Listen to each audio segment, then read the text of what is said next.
Hello, everyone. Thank you for joining the Quarter Circle Forward podcast. Uh, Today, this is your host, Aaron. I am joined today by Xavier. Oh. Xavier, you need to say something. I can't say something because I hear you Okay, in the background. so that's Xavier laughing. And then I'm also joined by Braden. Hello, yes, it is I. That is Braden, aka Pure Xavier. Okay, Xavier, okay. And I go by S Recon. This is a little project we decided that we wanted to start ourselves. It's a podcast we kind of get on, just bullshit about once a week. Mainly talk about video games and just tech, but we'll divulge every once in a while, go into other things. But outside of that, I think we should take a little bit of a round robin and just kind of introduce ourselves, kind of like what we really kind of do, I guess. So I'll go ahead and go first. So I've been playing games for a long fucking time. I'm like 25, so I enjoy the shit out of them. They're a crap load of fun. I mainly play fighting games and RPGs, JRPGs mostly these days, and they're a shitload of fun. And I highly recommend. Released as of right now, probably Persona. Persona 5 specifically, it's a lot of fun. And I do video editing on the side and do IT work. It's my main job. It's a lot of fun. I'll go ahead and pass it on over to Mr. Braden. Let him do his thing. I'm not as old as Aaron or Xavier. I am the youngest of our group, being barely into college, but I also play a lot of video games. And most of that time is spent playing whatever the hell I feel like. I don't have anything specific, but I do enjoy my team-based cooperative games such as Overwatch and Siege and things of that nature, but also I stream a lot, so. Oh, it's my turn? Yeah, Oh, yeah. Hand it off to Xavier. Oh my god. Okay. Okay, let me serious face. My name is Xavier. I play a lot of video games, mainly fighting games in a sense.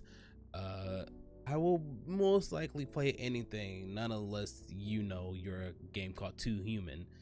But I stream on the side. I sometimes on a regular make videos just for the fun of it. And that's basically it. So, with all of the introductions out of the way, what story of these do you wanna start with? We could start with Halo because that's actually happening today. You know what? I think we'll let Xavier kind of talk about that one since he's kind of like the Halo guy. So we'll let him go ahead. So right now, as I'm talking, there's an event called Halo UGC, the Halo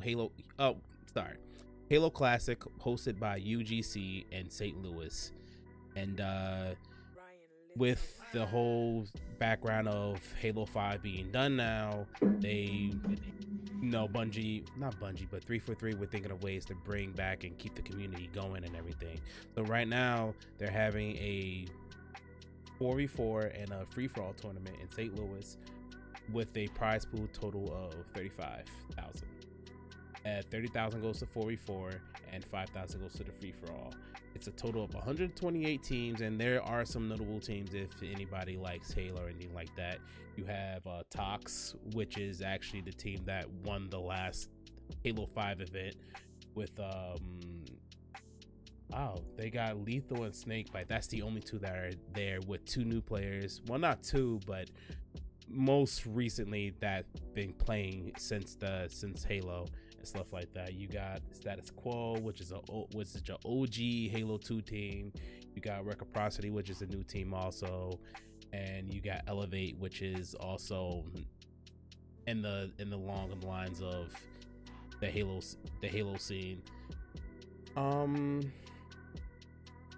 God, I don't know what else to talk about. I feel like I was put on the spot. You're the only one here that's got anything about Halo. Yeah. You're and that not that it sucks. It's just that they're just bringing back Halo 3, and a lot of people are happy about that. A lot of people are excited, and with the first event going on today, it's just the signups for the teams were instantly done in within an hour. I remember people on Twitter talking about that.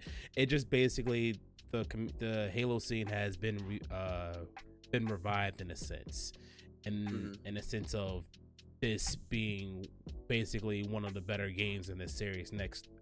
I believe Halo 2 is far better than Halo 3, but everybody has their opinions. But Halo 3 being the way it is, it's brought some things back, and in a good way. It's brought some old players back, and when I mean old, I mean they're in their 30s, their early 30s.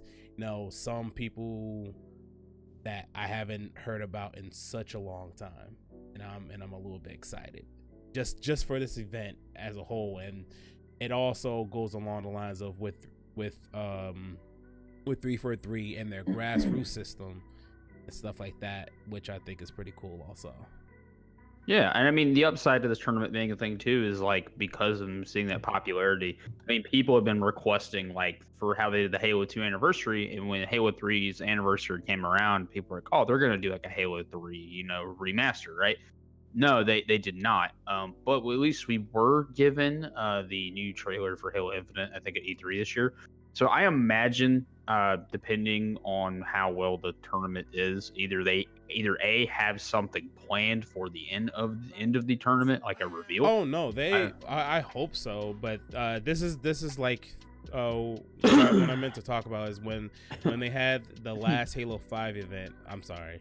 When they had the last Halo 5 event, they talked about the grassroots program, and basically the grassroots program is supposed to help content creators, people who run tournaments and stuff like that. And this is basically the very first tournament of that grassroots program. This is not just a one and done thing. They're going through the whole year. And if I remember exactly, they're supposed to be talking about whoever wins this tournament is going to be invited to I believe Seattle for an invitational, and I think it's supposed to be 8 teams, and it's just basically supposed to be a throwdown, basically, in a sense. And they're going all out, because MCC Master Chief Collection really didn't do so well, and the MCC is basically with all the Halo games put into one, remastered and stuff like that. But God, I'm just excited. Not because Halo 3 is not, I'm not saying I'm not a really big fan of Halo 3, but I'm just like really happy just for the way the scene has gotten life, because Halo 5 really did kind of killed it in a sense. It really wasn't fun. Yeah, there were a lot of things. I mean, there's a lot of like writing on the wall for them and that, but at least it's kind of like it's like a breath of life to bring it back. And who knows, maybe we'll see what happens later on down the line. They'll probably learn their mistakes from Halo Infinite. Maybe they won't. We'll see what happens then. But speaking of like Halo IPs, since Bungie was kind of involved with that, in case you guys didn't know, Activision and Bungie have officially split, and they got to keep their IP of Destiny. Now, a lot of people are probably thinking, oh my God, this isn't a fucking amazing thing. But remember, the microtransactions were actually done by Bungie first. They brought them to Activision first. And I'm not saying that Bungie was like all like microtransactional everything, but just as like a little tip of the hat, just to remember, like, hey, this is kind of like what happened. We'll see what happens though, because I know Activision has been notoriously known for being this really bad publisher. Not publisher, sorry. Publisher is correct term. Publisher, because of just saying, hey, this game has to be up by X release date. I mean, we've already seen that burn with Black Ops 4 in comparison to, you look at Black Ops 3's quality. The only reason Black Ops 4 got released as early as it did is because of Red Dead Redemption 2 coming out. At least that's what I think. You have to look at it this way.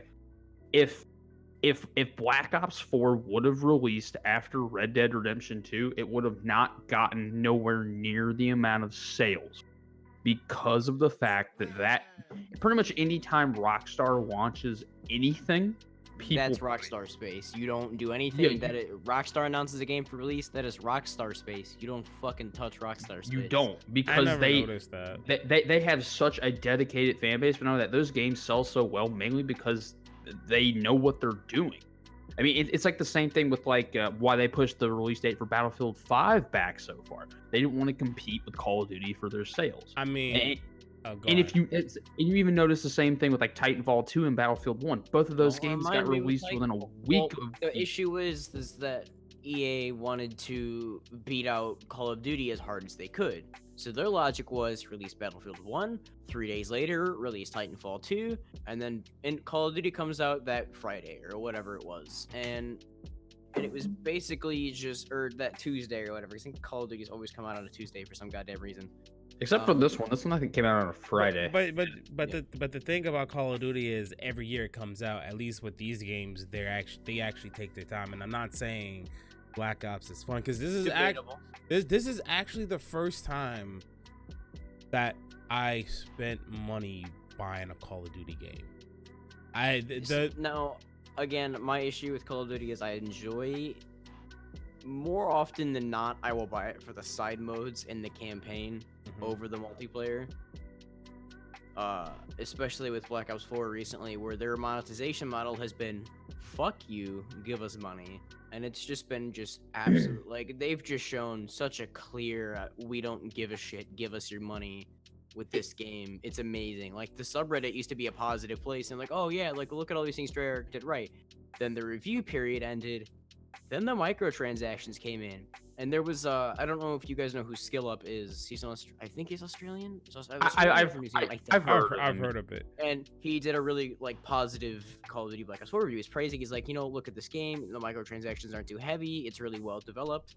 And the microtransaction rolled out in about, I think, a few days ago, maybe. Unless I'm remembering the time frame on this wrong. He put out another video explaining why he removed his review and said it is so predatory for a $60 game to have this kind of microtransaction practice model. He was like, it's worse than the ones you see in free-to-play games like Fortnite, because at least none of that, like, obviously you could argue that microtransactions are optional, but there's so much stuff that is just locked behind basically a paywall unless you want to sit there for hundreds of hours and grind. Yeah, like, it really doesn't bother me, but I do see it along the lines of just like it's so much. Like, why? And the thing that makes me laugh about like the Black Ops version of the fucking Battle Pass, Fortnite calls it. Yeah, the Battle Pass. Fortnite's I see people do it fairly feasibly. Like, if you just play the game regularly, like like a normal person would, you can probably unlock most of the stuff on that pass.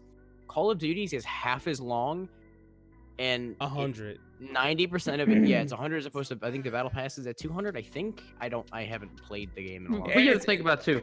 Fortnite games go extremely fucking quick too.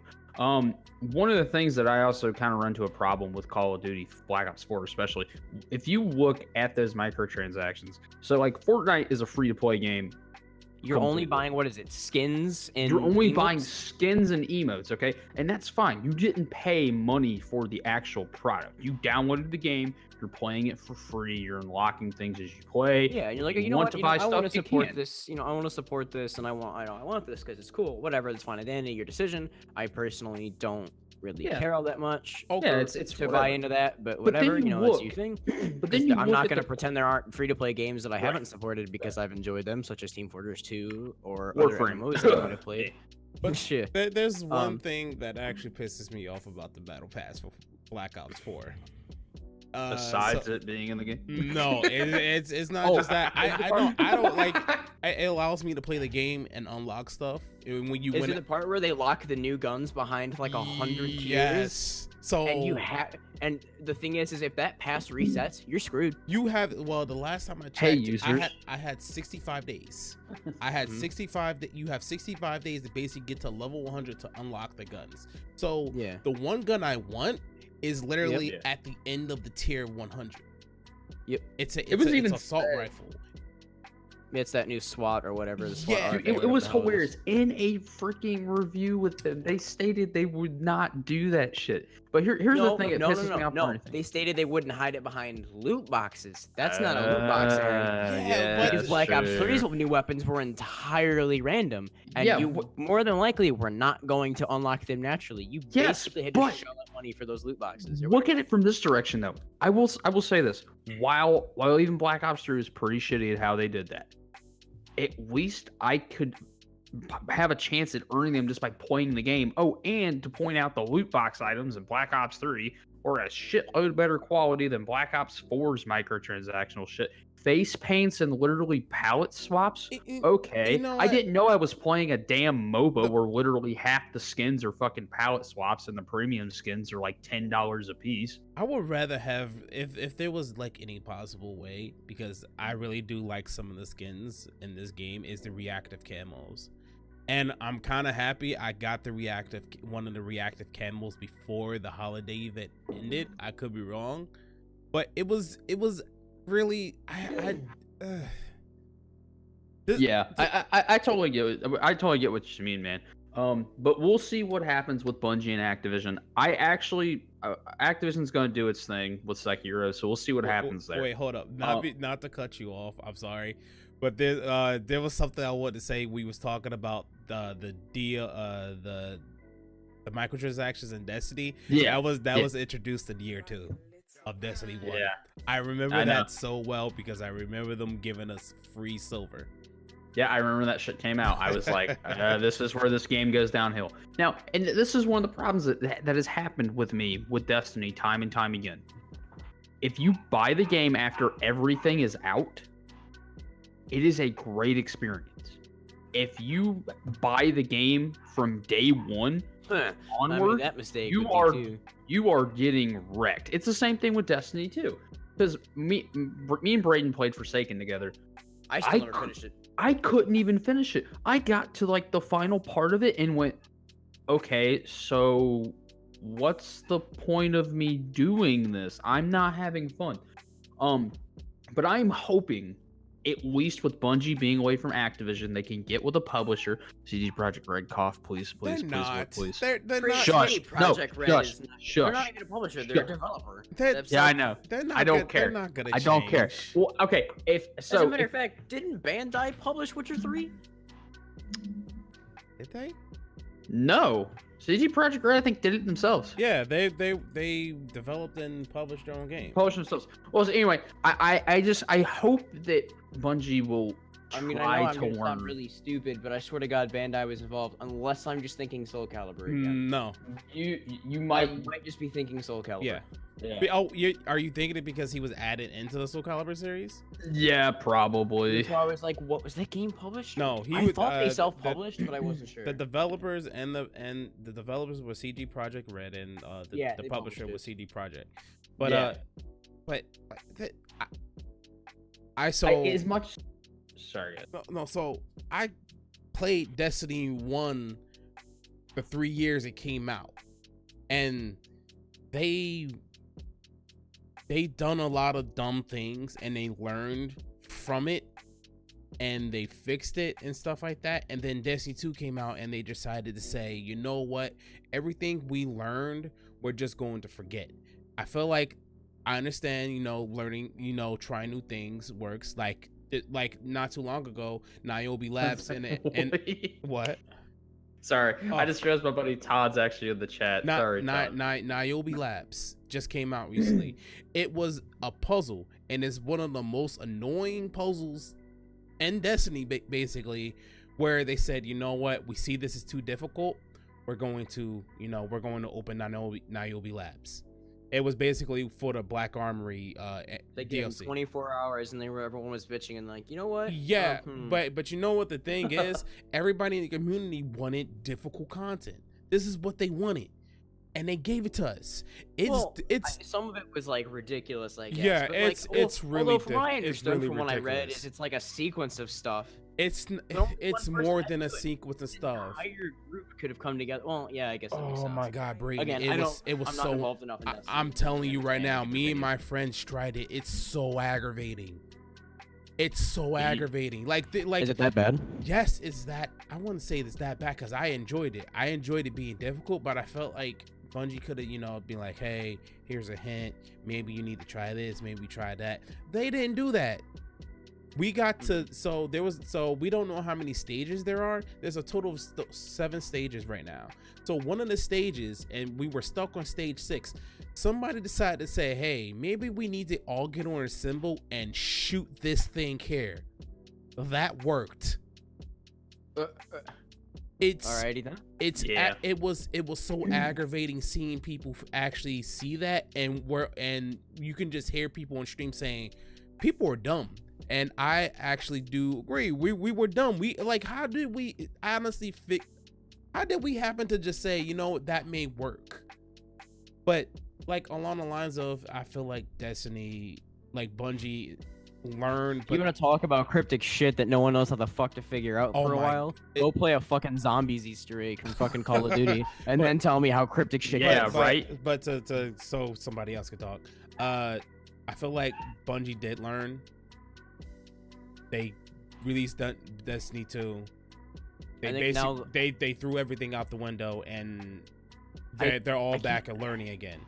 Like stuff. I want to say that they're trying to reform and like change a lot about that on being under the shackles of Activision, but again. But the thing is, even before that, they were doing the stupid things. I feel like they're not going to change, and I mean, I want to be wrong, but I just maybe they'll go back to Microsoft. We'll just have to wait and see about the writing on the wall. I honestly hope it's just going to take time because we have two more DLCs in the annual pass. We have Penumbra and we have Joker's Wild.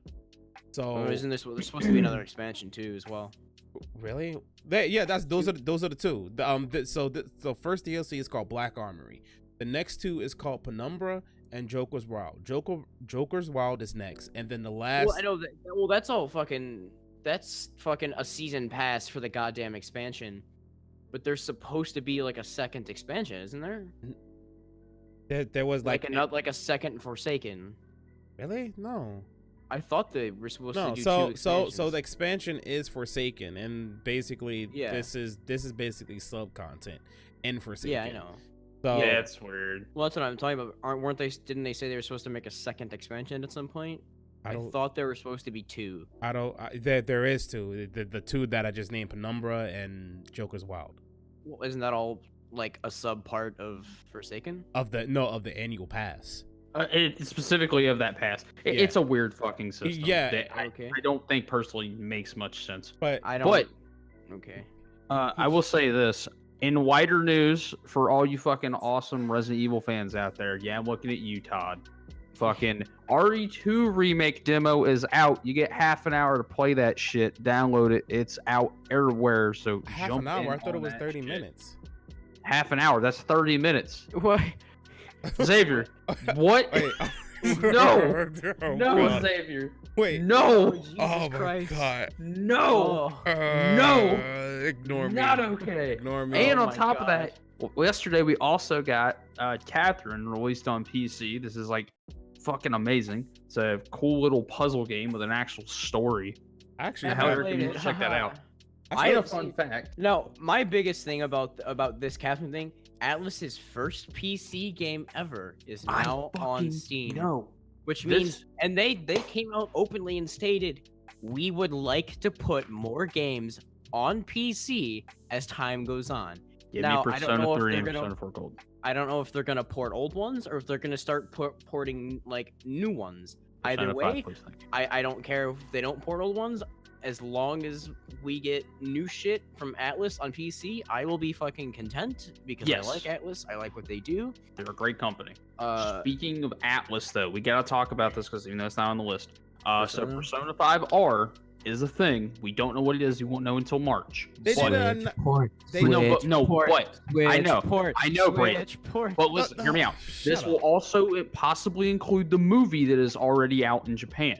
It will include the movie content as a side DLC, as like an extra castle thing. Wait, so we'll see what happens. I thought the trailer was an announcement of another announcement from them. It is. They've updated their website. We'll know more in March. That's is all we have to go on right now. Everybody's gonna lose their damn mind if it doesn't. Dude, I've already lost my fucking mind. Everybody's gonna lose their damn mind if it's not on Switch. Like, why is it not on Switch? To make something clear, I don't hate the Switch. It's gotta be on Switch because Joker is in Smash Bros. No, that's because of Q. That is because of Q2. It's not even close. God. No, it's like I don't have nothing against people who like Nintendo, but oh my god, they get so upset when there's not a Switch game. It's free real estate. It's free real estate, my ass. Like so many people lose their minds. Like, oh, why is no Switch? Just like the situation with Shenmue. Oh my god, man! I don't want to talk about this. Y'all could talk about it. I'm not getting into this. It's free real estate. My ass. I want it. I would like to I would be Switch happy. can handle it too. Yeah, and I would be happy for you guys. Like, that would actually be one of the main reasons. Hush. That would be actually one of the reasons I would get a Switch, is if that was there, because I can walk. I can, go places and play. Atlas makes the best soundtracks for video games. Changed my mind. Tekken. Hello. It's close second. No, there ain't no close second. Get out of here with that. I gotta go lie. I'm just gonna be sleeping on Castlevania like that. I see how it is. Oh, Tekken. I mean, Castlevania is there, but Tekken. Hello. Nah. Like, have you ever heard Fallen Garden in Tekken Tag Tournament 2? Please. Yeah, he's got a point. Yeah, exactly. Now, Hey, keep crying those bloody tears. See what I did? I'm not sorry. So, all right, guys. So we talk about some good positive shit. We got some personas, we got some good shit. But what about that CES shit though? That brand new Radeon GPU. I was about to segue into the fact that fuck positivity. Let's just go into how shitty Blizzard's been. Oh yeah, actually, let's start there. We'll hit up that CES shit at the end. We need to end it on a positive note. We want to fucking fucking Blizzard, man. Man, Blizzard is fucking their shareholders apparently. It's the shareholders are the reason all of this is happening. What do you mean? Before you go and say, I don't even know much about it. I just know there's some shit going on. I know there's like something about Soldier 76 being gay, which whatever. Who cares? I'm not trying to make a big thing of it. I just feel Soldier 76 isn't the problem. That's the thing. No one's mad about that. They're mad about the timing because of the whole controversy. Do you guys know anything about the whole Ellie issue in the Overwatch League? Oh yeah, I have no idea what this so is. let me explain this to Aaron because I can tell this. I put Overwatch in like 6 months. This has been a joy to read. Wait, Braden, before you say anything, I just want you to keep your mind open to what he's gonna tell you, okay, Aaron? I mean, let's put it this way. I've been friends with Braden for like 5 years, so I mean, at this point, I think we just hit year 5 like this, December 23rd. Or something. Anything this dude says, I'm just not shocked by it anymore. I usually just go Braden, and then that's it. So there was in the Overwatch Contender League, which is kind of like a sub Overwatch league to help you like start getting into actual pro teams, and they're still pro teams, but they're like the minor league. They're semi-pro. It's like the D league, like the G League and basketball stuff like that. Yeah. There was a team called the Second Wind, and they had this player called Ellie who refused to show her face, would not give any personal information, and streamed pretty often. I guess she was pretty good, and she got a lot of praise for how well she played. That's cool. You're a good fucking player. Congratulations. But people got very skeptical, and there became a whole conspiracy theory about how Ellie wasn't a real person. Well. Turns out, Ellie's not a real person. It was some other dude pretending to be a girl to see how easy it would be for them to be able to get into a higher status position. It was a social experiment, as he said, from an actual female. She said she knew the person, and he said that he didn't expect this to blow up to what it was. Yep. So what happened was all of these people were praising how good she was, and like, yeah, we've got this really good girl pro player. And then it came out that it was actually a dude, and all of the conspiracy theory between Reddit, Twitter, the forums, etc., and all the pro community and Twitch and whatnot.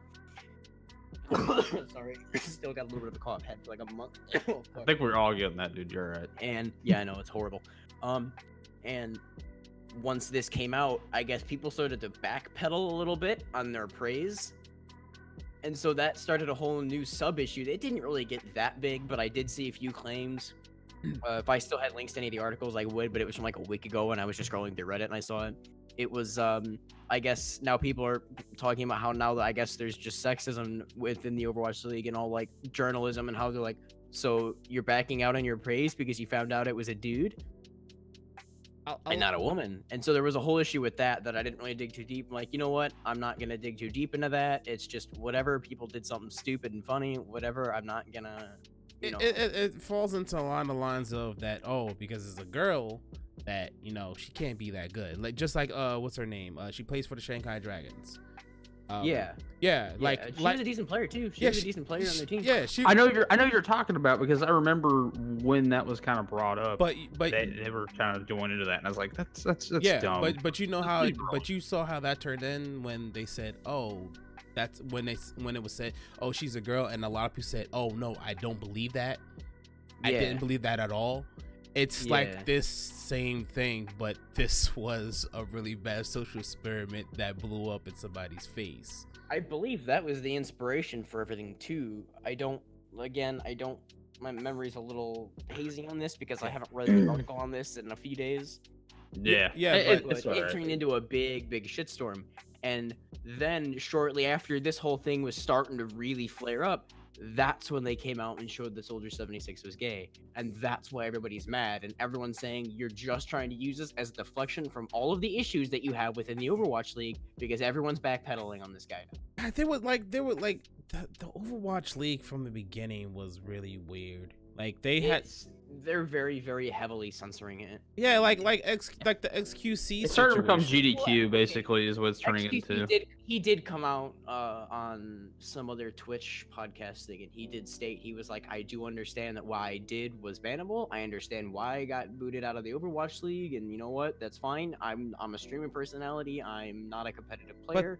Do I enjoy playing the game competitively? Yes, but I just don't think I'm fit for that kind of environment. And you know what? That's understandable, and good on him for coming out like that. But the one thing that the one thing that actually did piss me off, and I know he talked about a lot, is that there were some other people from other orgs in Overwatch League, and they said some things, and it was just washed away because that person, I think he used to coach, or he still does, the Outlaws.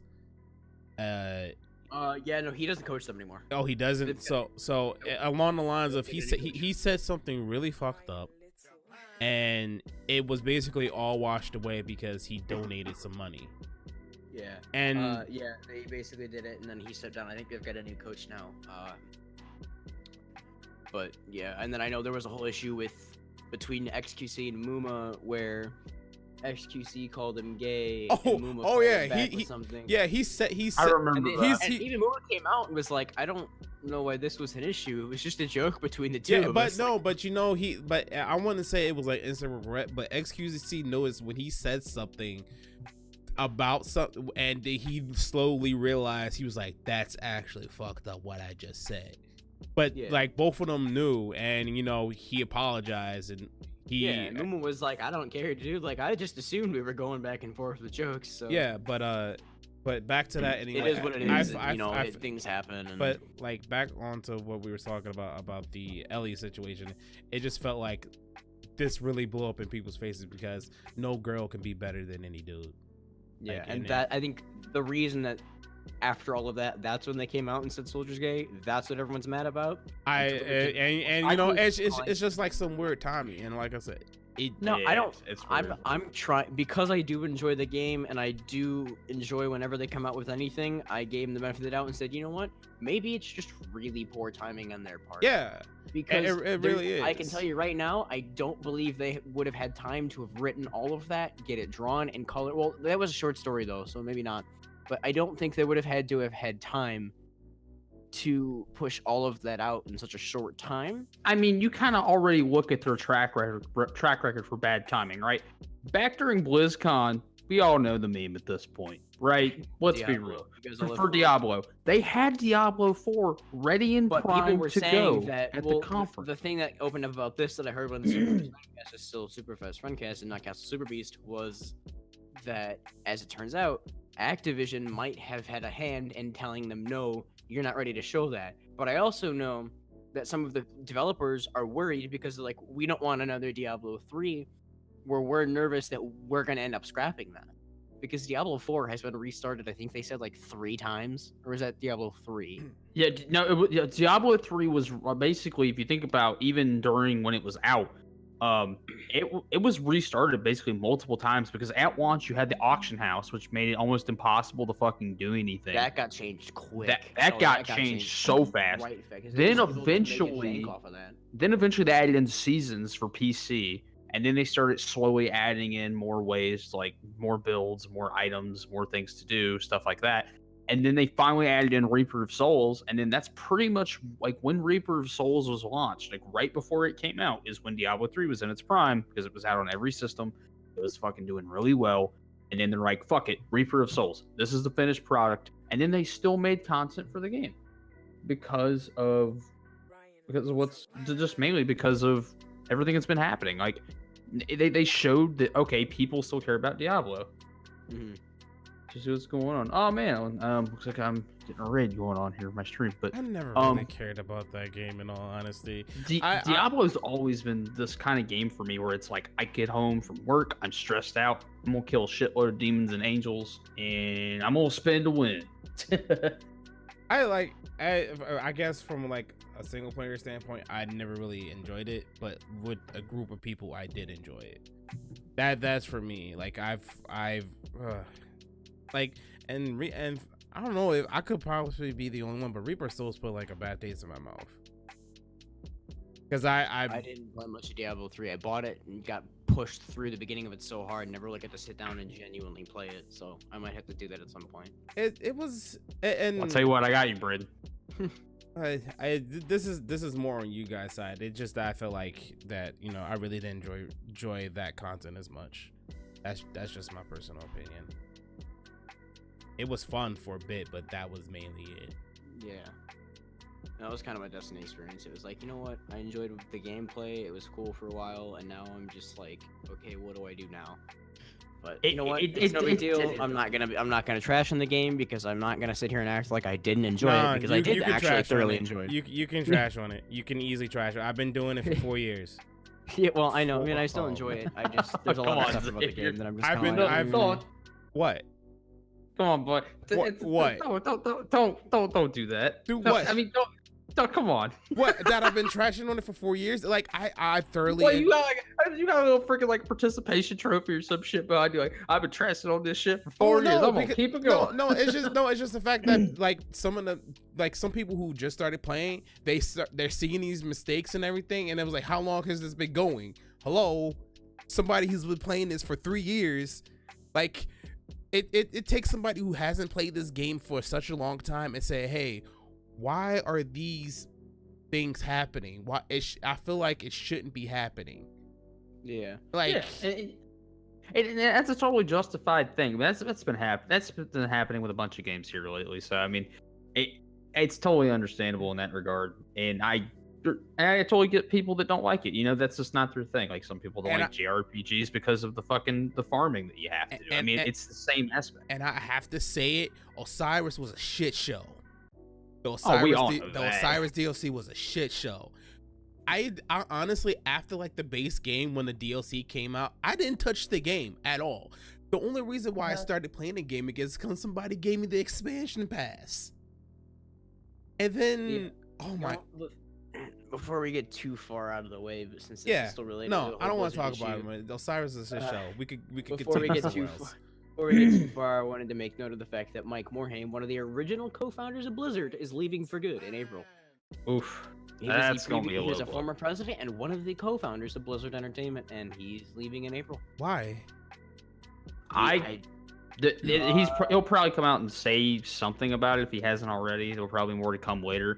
But I would imagine part of the problem is that the PC Gamer article that I'm looking at, or that I linked in the list, just says that the guy reached out for comment, but hopefully that is it because he doesn't like how? Now this is me asking a question to you guys. Does it feel like it's because the way things are going between? Now I wouldn't say between, but the way things are going.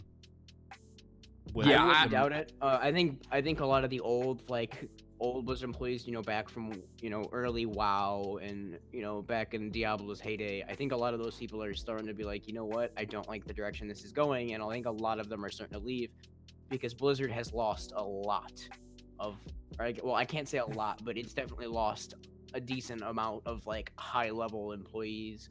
They've lost a second executive in a week 8 days ago. Well, only that too. I mean, the writing at this point is kind of on the wall because of Activision kind of sinking their teeth in finally.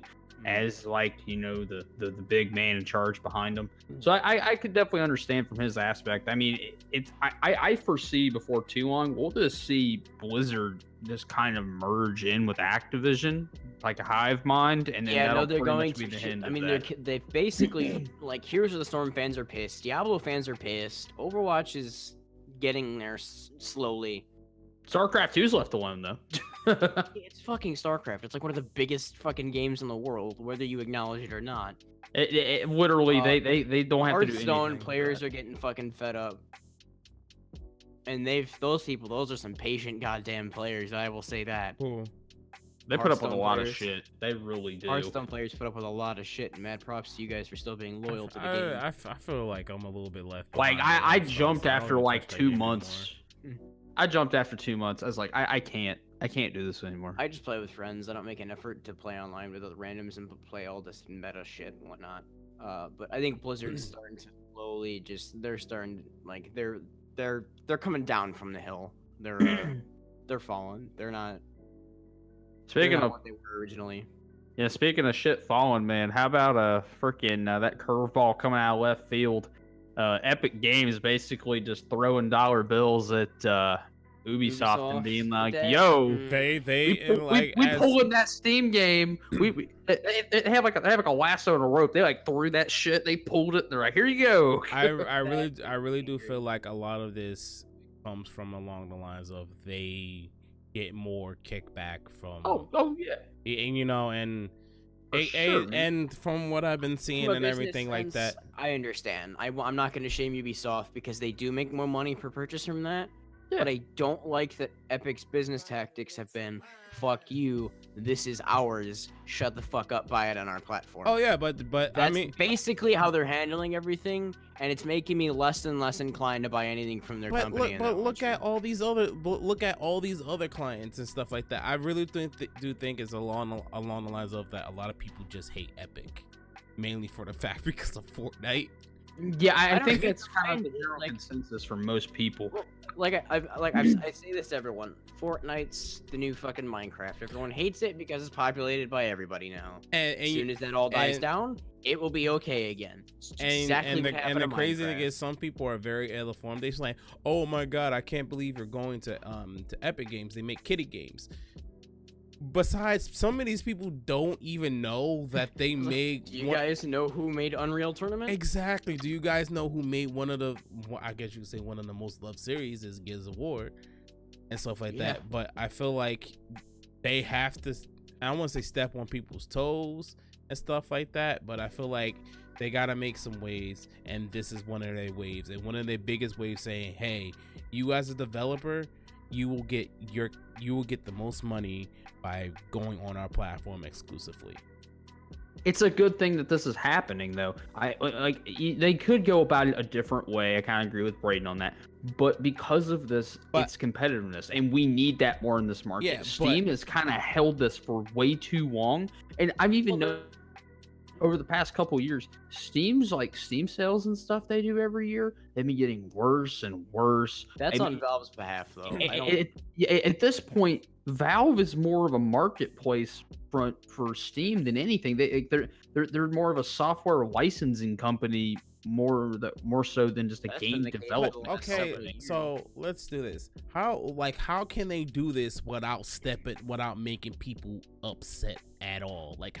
There's no way. Yeah, It's physically exactly. I think the way they should do it is, instead of trying to take games from people on other platforms that are trying to buy them on these other platforms that are now getting fucked over, just making it available on both, but then you could make it on Epic Games where, like, hey, instead of paying this price, you pay this price. I feel like they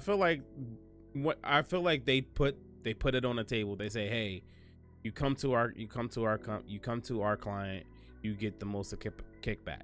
I feel like they put everything on the table. I could be wrong, but I felt like I understand. I'm not gonna be mad about does it upset me? Yeah. Am I gonna go after Epic and be an asshole about it and go after them? No, because like I said, I get it. I understand. I only have one question though, guys. So if they pre-purchased that game on Steam, I'm not entirely sure if Like- you could pre-purchase it yet, to be honest. Because if you couldn't, that's fine. But if you could, like, is Steam gonna like refund them their money? Because I would that's- imagine they did. They, like, I feel like they have to because it's no longer on there anymore. Yeah, like it's like one of those things. Cause like I actually want to play Division 2. I actually kind I'm of not do. like, and honestly, I'm not gonna buy it on Steam because I don't want to. Regardless if I have a good computer or not, I don't. Well, that's what I said. Like, people were upset. Like, I'm not gonna buy it anymore. But because like, when I'm gonna have to go through Uplay. But if you own a Ubisoft game in like the last 4 years, You're gonna you have got to through open it Uplay anyway. with the Uplay client. Like I own, Yeah, I own Uno, which was $3 not too long ago, and I opened it from Steam, and it opened the Uplay client. Like you're gonna have to open it regardless. So And besides, you can just disable the Steam overlay anyway. You can watch it via Uplay, and they'll still launch your Steam. But you can at least set it for that specific game that it just gets rid of the Steam overlay, and then you don't have to deal with that extra BS. like and like in my honest opinion, I don't feel like having to open a client just to open another client. I don't want to do that. So in my honest opinion, I'll probably buy it on Uplay. But Braden said something to me before. He said the refund policy. And Yeah. if I remember exactly, a lot of people were some people were pointing out constantly saying this is a good practice. This is a good way for them to have for people to not refund because their customer service on Epic is trash. Oh, it's awful. And this actually segues into the other thing we have where they got an F rating from the BBB, the Better Business Bureau. Yeah, but it's like I feel like and that was actually kind of a good thought. Maybe they're doing that, but I just feel like it's more money to them. In all honesty,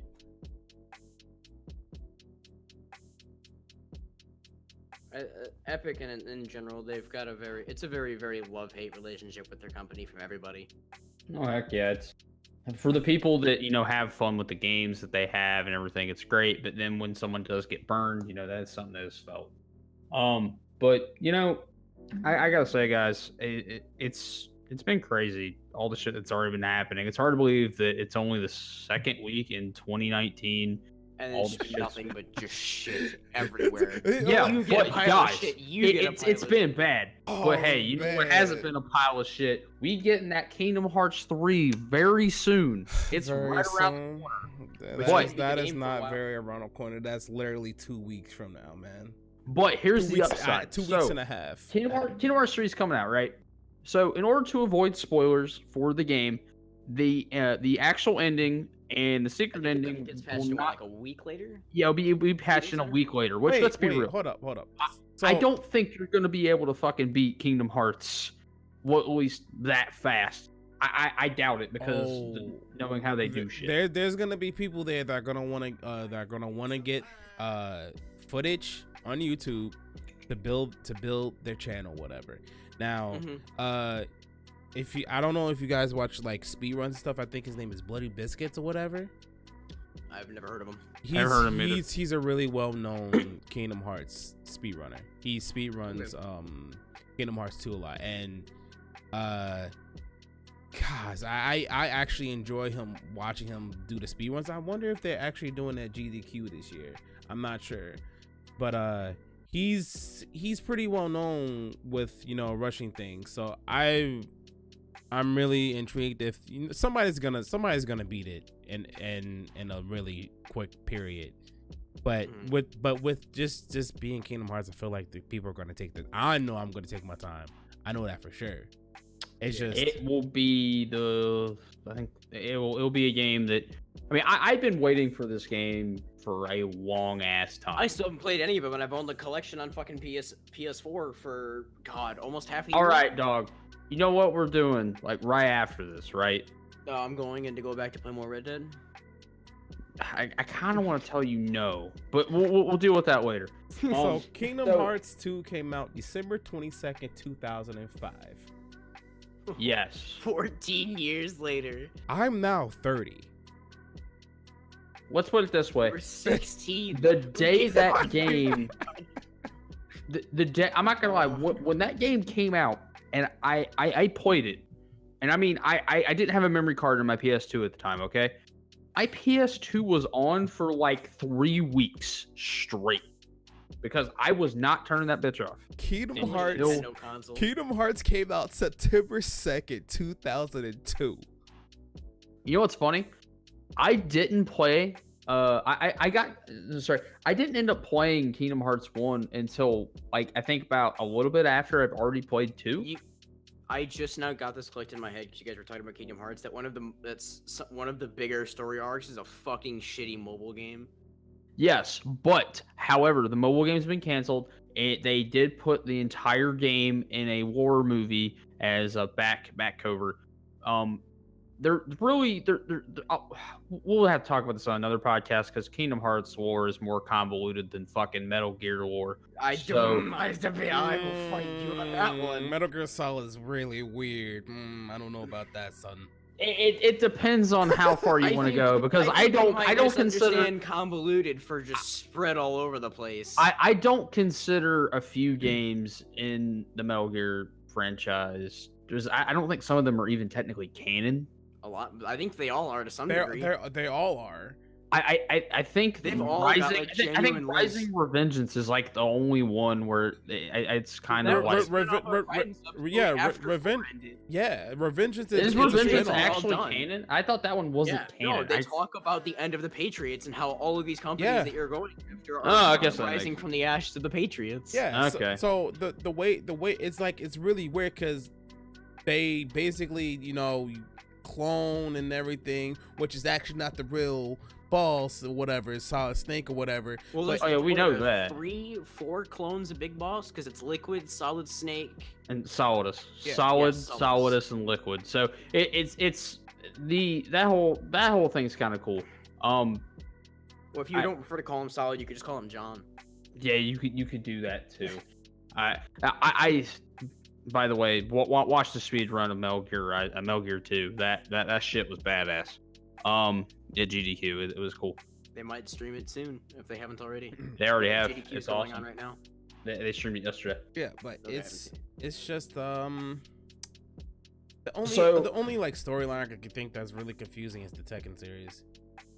Tekken's already kind of fucking weird because so spoilers tag here when I say this for anyone who's not played the Tekken 7 story. Big ass fucking spoilers tag. Fucking they made Akuma canon. Like Akuma is canon in the Tekken down universe. To fuck up Hayachi. He said, "You know what? He was I'm sent. Yeah, he was sent to assassinate. People prayed enough, and they were like, he's like, you know what? No, you're gonna fucking die. But this was along the lines of them trying to figure out how the engine of Tekken, versus Street Fighter was gonna play out. Did I quit? Huh? Sorry, keep going. Oh, so like this was basically the way of like this was a way to test it and stuff like that. And the other way they tested was Was it Revelations? It was like a free to play Tekken game, but it was God, I know which one you're talking about too, and I can't think of it. I've heard about it. I can't either. I know it wasn't good. No, it was good. People enjoyed it. It was just that it was a free to play game, and it had the characters were what they did was you were able to buff your character. Yeah, it was a free to play game on PS3 called Tekken Revolution. Oh my god, that game was not bad, but once people started figuring things out, you can basically have a huge amount of health or be able to one shot someone almost. Oh yeah. Yeah. But so just two little quick tidbits we gotta talk about. So the Battle Royale game, Rings of Elysium, that got a brand new map. This was it's a lot of fun, by the way. If you haven't already played that, it's probably the best one that I've played. Yeah, it's quite frankly the best one because of all the different things you can do with it. You can choose your starting points. Once the honeymoon phase of Blackout came out, and I really started to understand how bad Black Ops 4 was, I was like, you know what? Ring's still number 1. So yeah, that's a thing. We also got the SNK 40th Anniversary Collection announced for PS4. We'll see what that includes later down the line when more on that comes out. We also got the Tales of Vesperia Definite Edition. That came out, I think, today on Switch. Switch, PS4, and Xbox One. It is the original game, but remastered in 1080p. It's Forgot to mention that it came out on Steam. It's the Japanese. On Steam. It's actually the Japanese version. So it has all the uncut content. Yeah, so the Japanese version. That's why it's definitive. It comes with everything. Yeah, so this is basically the Japanese version, and the Japanese version comes with another couple of things. Some cut content.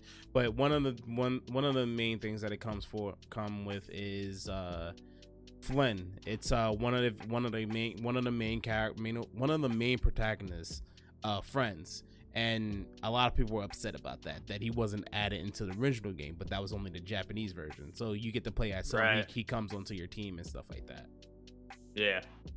But I've never actually played that one. The only two Tales games I've played is Berseria, which is the newer one, which that game is fucking awesome. I started Symphonia a while back, and apparently I ended up owning Berseria. I think I own Berseria. Yeah, but if you had the humble bundles, the humble monthlies, I've got Zestiria that I've played an hour of. I think the one before Berseria, I can't remember the name of it. I know you think that just was said it. Zestiria. It was that one. It was that one I played. Oh, sorry, what did you say, Xavier? I think it was Vesperia. Wasn't it Vesperia? Vesperia was the most recent one. No. Was it? I don't. Regardless, I played that one for a couple hours and went, I don't like the battle mechanics of this. Tales of Vesperia was a 360 game from 2008. Yeah, it was a PlayStation 3 game also.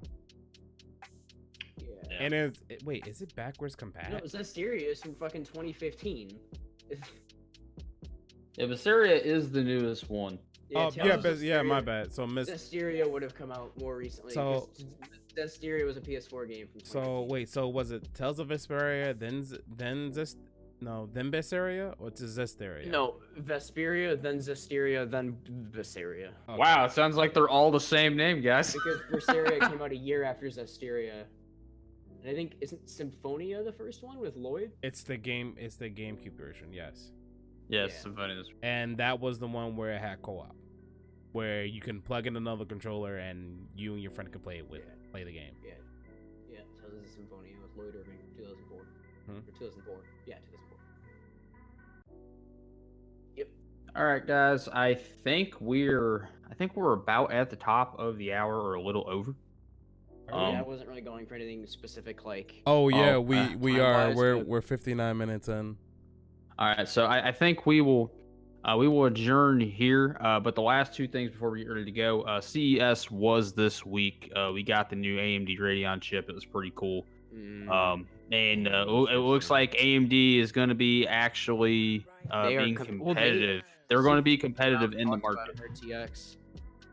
And how I guess they are going to be challenging NVIDIA hard. Wait, now that I think about it, Or now are they still for their are these cards or are these APUs? No, these are actual cards. So are they doing Radeon again, or are they continuing up the Vega line? No, they are. So it's Radeon, but it's better than the Vega. So the new GPU has the same exact power consumption of the Vega with 25% more power, and it's smaller. So it's just better power management. Better power management, smaller, and it runs quiet as shit. So like they were running Division 2 on 4K, getting 60 FPS with you couldn't even hear that thing run. And then you've got NVIDIA that tries to show off their laptop, and that bitch stutters. Yeah, and then they also revealed the 2060, which I'm like, okay, so it's a lower end. They made a lot of claims that they really shouldn't have. They also made another claim that AMD stuff is trash. Well, they've been doing that forever. No, but he came out to say. But the most ironic thing is the lady Susie, what's her name? I can't remember it. So the CEO of NVIDIA is the uncle to her from AMD by marriage. It is pretty fucking hilarious. Yeah, it's basically AMD and NVIDIA are basically just a big family feud. It's a Star Wars movie. Yeah. But go All on, right, guys. On that note, thank you all for joining us. This is Quarter Circle Forward. We are signing out for now. Join us next week. We'll talk about some more stuff. So y'all have a good night.